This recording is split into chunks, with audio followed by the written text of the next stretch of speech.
Bonsoir tout le monde et bienvenue à votre nouveau podcast Soccer Bleu, Blanc, Noir, l'édition du 8 mars 2021.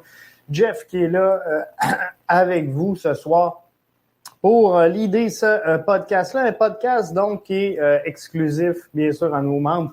On va quitter sous peu pour aller les rejoindre, mais je veux quand même partager avec vous l'essentiel des propos qui seront tenus donc ce soir dans le podcast. Je veux également prendre le temps de remercier Richard qui était avec moi hier pour la toute première édition dans les studios B de BBN Media. Première édition donc de MLS Franco. On a fait le tour de la conférence de l'Est.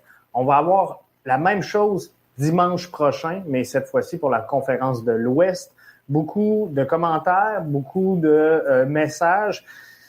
Merci, tout simplement. Merci. C'est un podcast qui, bien sûr, sera exclusif à nos membres premium. Dorénavant, on vous a présenté là, gratuitement la première édition. Les autres seront membres premium. Aujourd'hui, on confirmait donc Wilfred Nancy dans son rôle d'entraîneur-chef au sein du CF Montréal. Je pense que c'était une excellente nouvelle. Je pense qu'on s'attendait à ça un petit peu.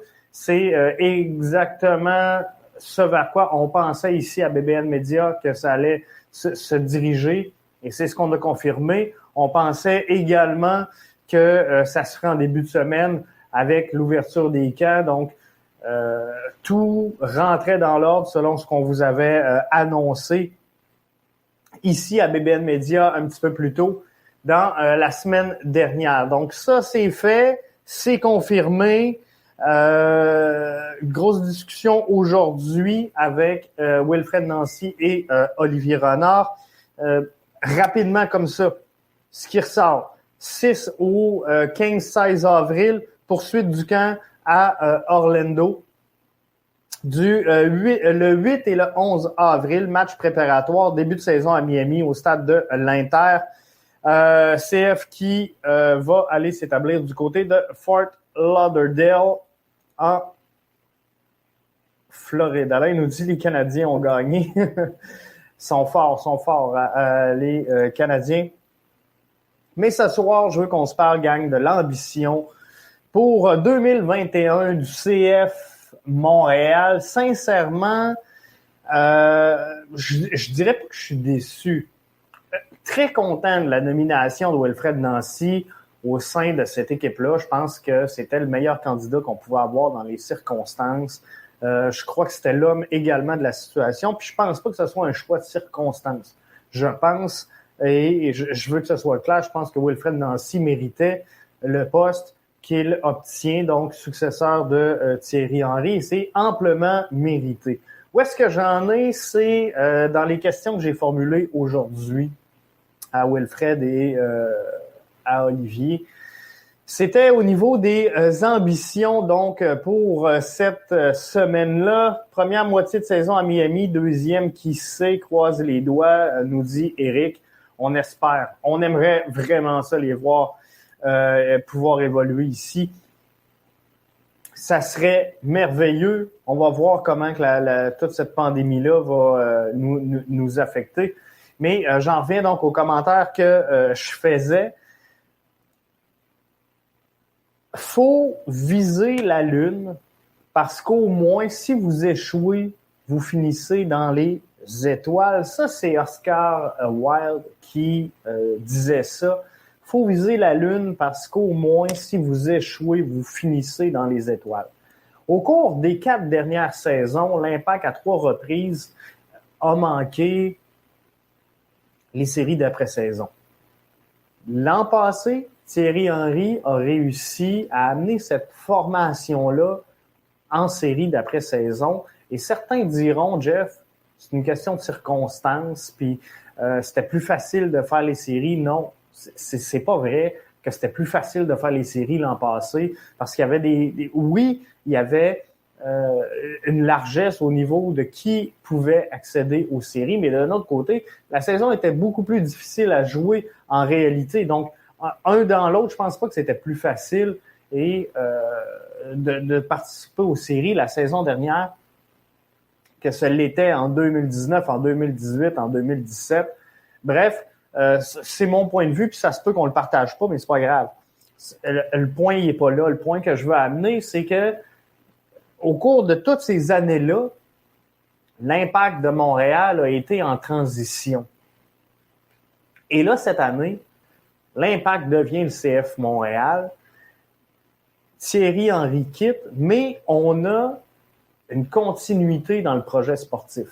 On a une continuité, on le sent clairement que ce que Wilfred Nancy va amener est dans la lignée de ce que Thierry Henry était en train de créer, de ce qu'Olivier Renard est en train de créer comme identité, comme appelez-le comme vous voulez, comme désir de construire, comme esprit sportif, comme vision de jeu. On est dans la construction et on est dans la continuité, à mes yeux, plutôt que dans la transition. Et à un moment donné, il faut que le CF Montréal arrête de juste se battre. Au cours des 4 dernières années, à toutes les saisons, on a entendu ça. Hein? On s'est bien battu, on s'est bien battu, on est content, on s'est bien battu. Et à toutes les années, l'objectif était de faire les séries, faire les séries, faire les séries. On va voir dans quelques instants la réponse qu'Olivier Renard a donnée à ma question. Et d'un côté, il n'y a pas tort. Olivier Renard me dit, regarde Jeff, faut faire les séries, mais après, il peut arriver n'importe quoi. Un coup qu'on est entré dans les playoffs, tout peut arriver et il n'y a pas tort. Mais j'en reviens à mon commentaire d'Oscar Wilde.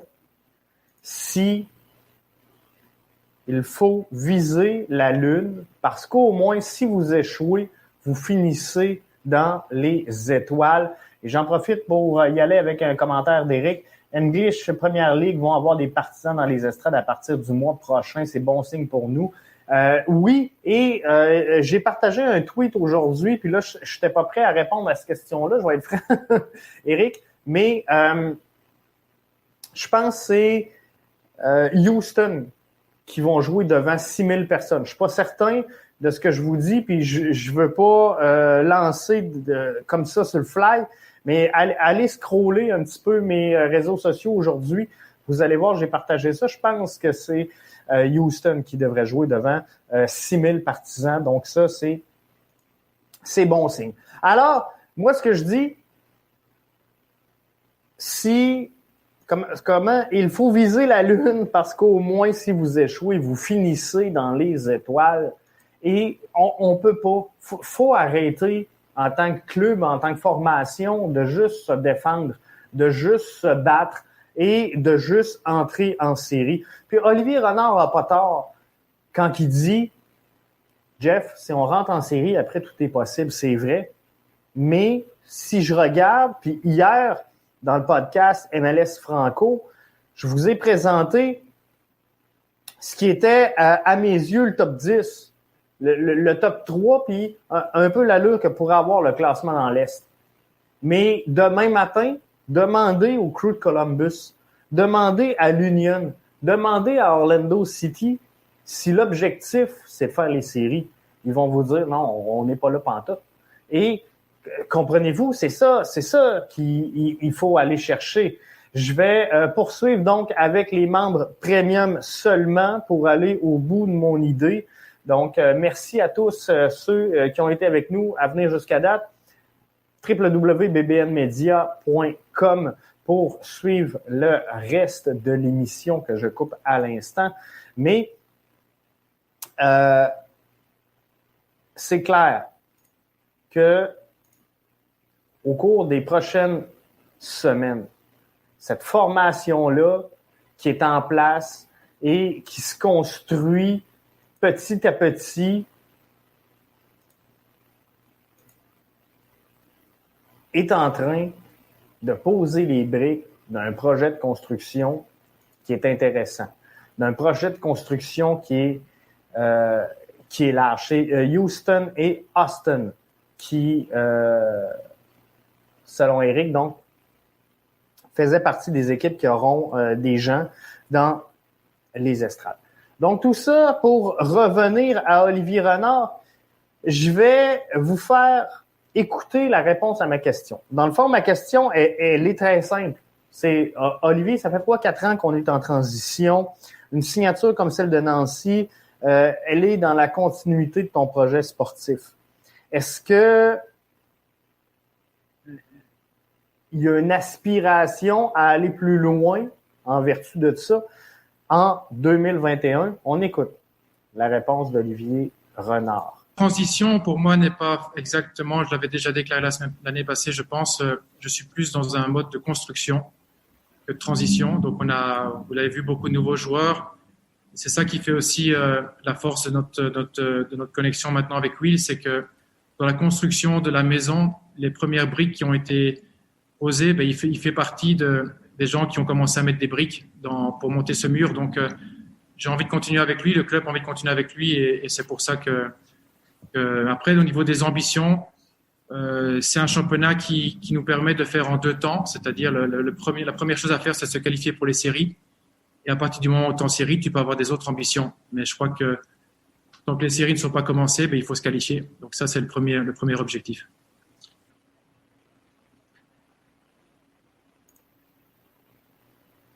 Voyez-vous, il n'y a pas tort. Il y a pas tort, Olivier Renard. Quand il dit, bon, je suis dans la construction plus que dans la transition, je vois la même chose que lui. J'entrevois 2021 comme une année de peaufinement où on va continuer de mettre en place les briques qu'on a commencé à mettre au sein de cette formation-là, de construire cette identité sportive dont on parle depuis plusieurs années.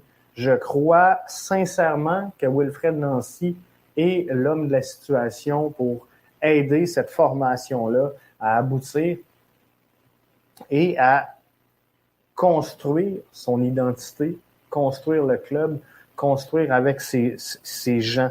Mais quand il dit au niveau des ambitions, il faut y aller en 2 temps, le championnat MLS est un championnat qui se passe en 2 temps. Premier temps, il faut entrer dans les séries. Et deuxième temps, là, on peut avoir plus d'ambition, mais tout est possible à partir de là. Mais il faut, dans un premier temps, entrer en série. Donc, c'est notre objectif. Sincèrement, je la trouve ordinaire, cet objectif-là. Parce que si ton objectif est d'entrer en série, ça se peut que tu vises les dernières places. Ça se peut que tu te contentes de demi-mesures au cours de la saison qui vont faire qu'à l'autre bout, tu vas échapper 1 match, tu vas échapper 2 matchs, tu vas échapper 3 matchs. Puis la fenêtre, l'objectif, la photo finish que tu veux, c'est d'entrer en série. Donc, on peut en échapper quelques-uns.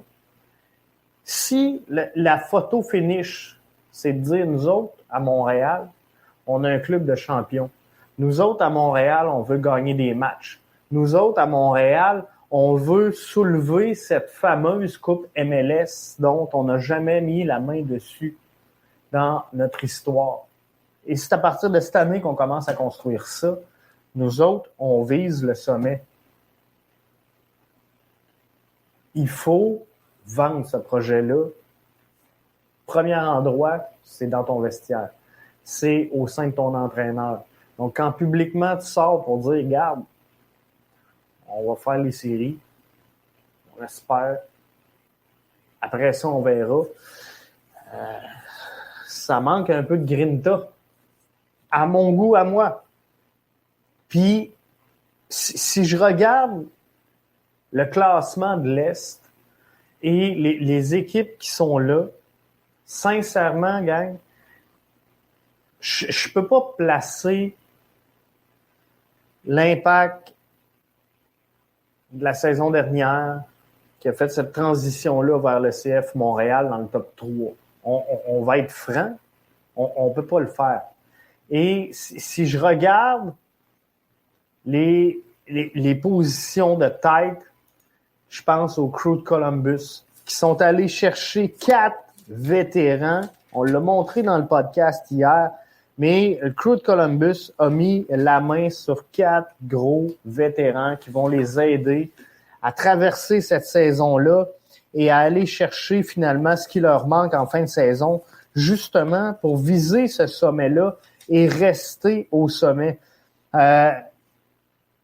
Chez le Crew de Columbus, on a fait entrer Evan Bush, Bradley White Phillips, Kevin Molino. Bref, plusieurs joueurs qui font en sorte que on peut aspirer à des sommets. C'est la même chose pour l'Union de Philadelphie.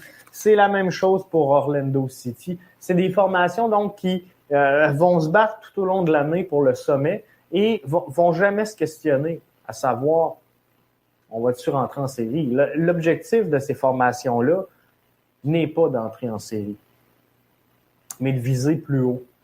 Donc, si l'Impact dit, nous, on veut être top 6, je pense que ça commence à être un objectif plausible.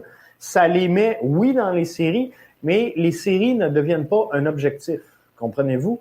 On a un objectif de progression, un objectif de dire, nous autres, je pense que on pourrait finir, si je regarde les forces, Columbus, Philadelphie, les Revs, Orlando, Nashville, pourraient finir devant nous autres.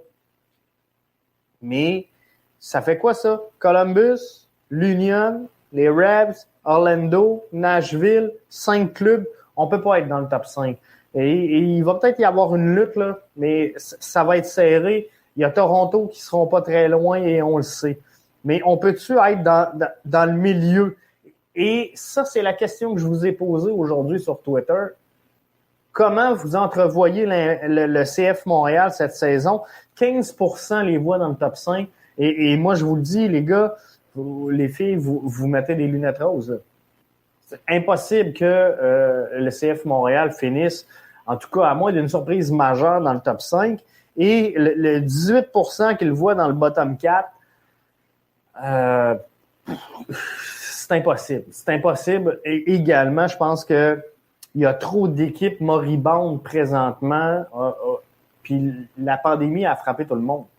La pandémie est venue affecter les finances de plusieurs formations, mais des clubs comme Chicago, des clubs comme DC United, des clubs comme le FC Cincinnati, des clubs comme le New York Red Bull, NICFC, sont des clubs qui ont fait du surplace, sont des clubs qu'on peut espérer dépasser parce qu'on a, nous, progressé en tant que formation avec des ajouts. Olivier Renard a été très, très, très actif dans la saison morte. Donc, tout ça fait en sorte que on peut facilement croire qu'on ne sera pas dans le bottom. Ça, oubliez-moi, puis vous aurez beau dire que l'Impact n'a pas signé de super vedette, puis là, c'était l'Impact, puis là, c'est le CF Montréal, puis là, les Flocons, puis rien à voir. Rien à voir avec le maillot, rien à voir avec la couleur, le logo, peu importe. Le CF Montréal ne sera pas bottom 4 cette saison. Alors, il reste quoi? Il reste le milieu. Et dans le milieu, tu te bats avec quoi?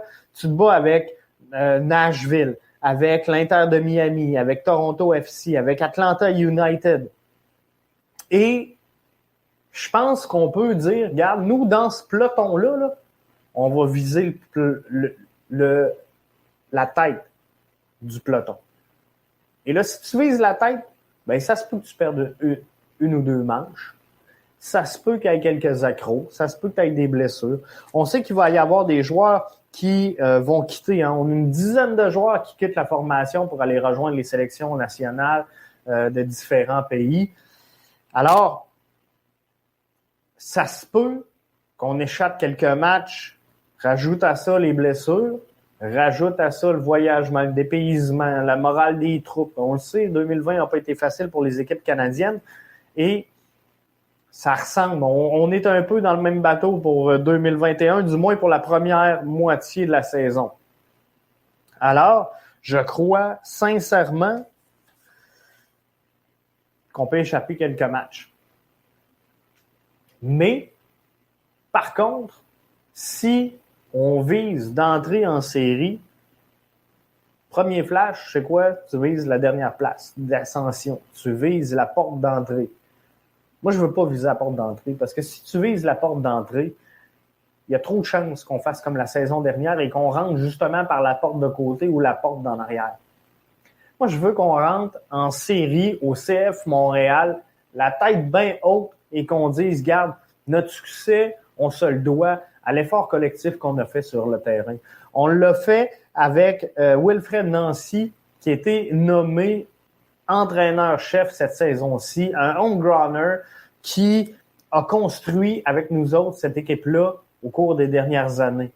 Un gars qui a mis les bases avec Thierry Henry et qui a ramassé un peu le projet qui était en construction pour réussir à faire un tout.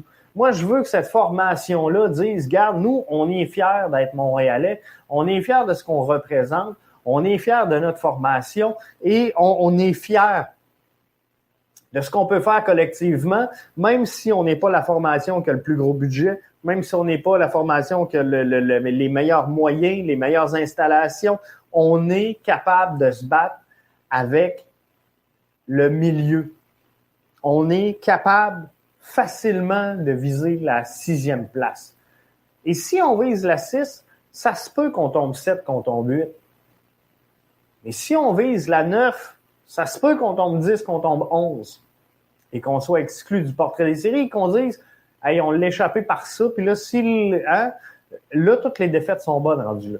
Si l'arbitre n'aurait pas donné un rouge, si on aurait eu un penalty à tel moment, si tel joueur était pas blessé, puis là, un tel devrait jouer U23, puis là ça repart. Il n'y a pas de profondeur, il n'y a pas il faut faire des rotations.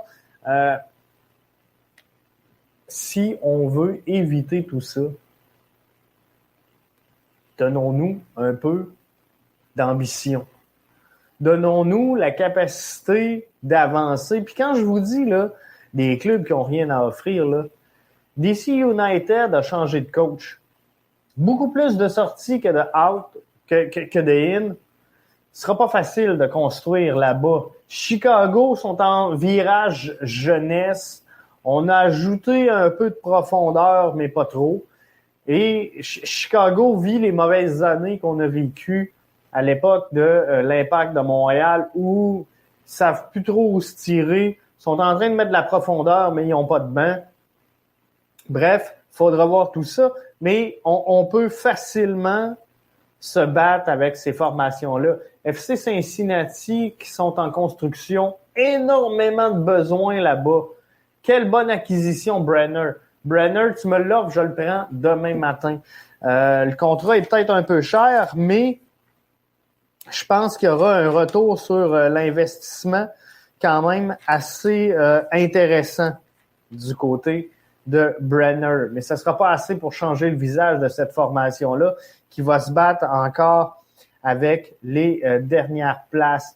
NIC FC, plus de départs que d'arrivées. Il y a des postes de disponibles, il y a des places à combler là-bas. C'est pas fait encore. Pandémie oblige, ça sera pas facile, mais on a de la place également là-bas pour rajouter des DP. New York Red Bull sont à mettre la structure avec Gerard Struber qui arrive. Beaucoup d'entrées, beaucoup de sorties, mais rien de majeur et rien pour faire vibrer donc un stade du côté du Red Bull de New York. Et si je regarde